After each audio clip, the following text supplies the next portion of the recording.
Madali lang to lutuin pero mapapa-extra rice ka sa sarap.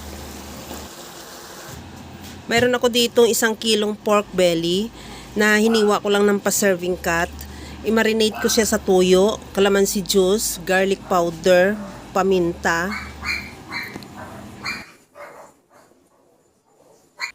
Lagyan ko na rin ng oyster sauce.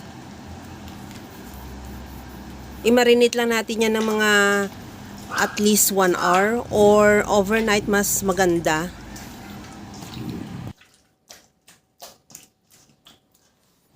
Magpainit na rin ako ng mantika sa kawali at i-sear ko na yung binabad nating pork liempo.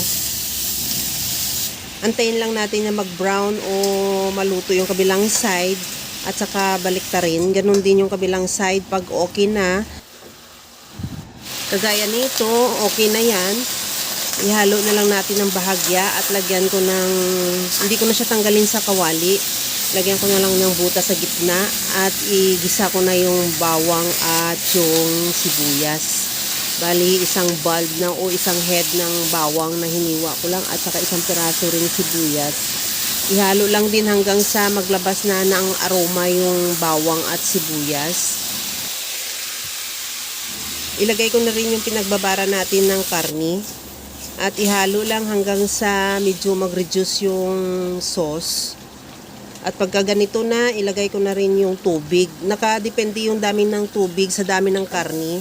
Basta ipalampasan mo lang para magpapalambot na yan sa ating karni. Takpan ko yan hanggang sa mag-reduce yung sabaw o hanggang sa maglambot na rin yung karni.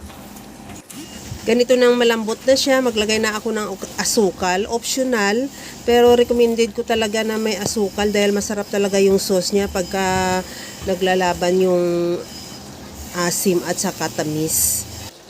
Lagyan ko na rin ng onion rings at kunting halo lang yan. Pagka medyo nakita naman natin na luto na yung onion rings, okay na yan, ready to serve na yung ating napakasarap na pork belly steak. Kaya mga kalasa, kung nagustuhan mo yung ating video, please like na lang at pakishare na rin sa inyong mga friends.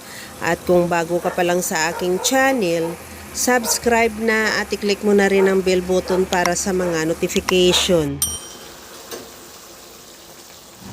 Okay na to, ready to serve na.